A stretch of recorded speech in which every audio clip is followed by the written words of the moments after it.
मंत्री ज्योतिरादित्य सिंधिया ने सत्यनारायण जटिया की पत्नी के निधन पर शोक प्रकट किया। सिंधिया ने कहा कि उनके लिए व्यक्तिगत क्षति है, वह मेरी परिवार का हिस्सा थी, मैं उनके चरणों में श्रद्धा सुमन अर्पित करता हूं। वहीं केंद्र में एनडीए की सरकार को लेकर उनका ये कहना था कि प्रधानमंत्री नरेंद्र मोदी की नीतियों के चलते संभव हो पाया है। उसके अलावा उन्होंने ये भी कहा कि मैं अपने विभाग को समझ रहा हूं, मुझे 1 हफ्ते का समय दीजिए, उसके बाद मैं आप सबको बता पाऊंगा।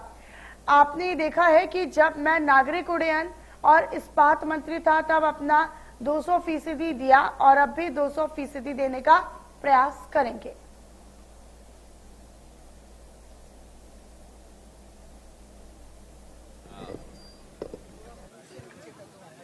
सद्भावना और श्रद्धांजलि अर्पित करना चाहता हूं। जाटिया साहब की धर्मपत्नी आज हमारे बीच में नहीं रही। मेरे लिए स्वयं एक व्यक्तिगत क्षति है। जाटिया जी का एक संबंध सिंधिया परिवार के साथ पिछले 3 पीढ़ियों का रहा है और उनकी पत्नी भी बीमारी से बहुत जूझ रही थी। मुझे आज भी याद है एक समय जब उनकी पत्नी उसी आईसीयू की वार्ड में थी जहां मेरी मां बड़ी राजमा साहब भी उसी वार्ड में थी। जाटिया जी के साथ वहां मुलाकात भी मेरी हुई और हम लोग बड़े खुश थे क्योंकि 3-4 दिन में वो स्वस्थ होके उस वार्ड से निकली थी। आज दुखद समाचार मुझे मिला है। मेरे दिल की सद्भावना उनके साथ है। श्रद्धांजलि मैं अर्पित करना चाहता हूं।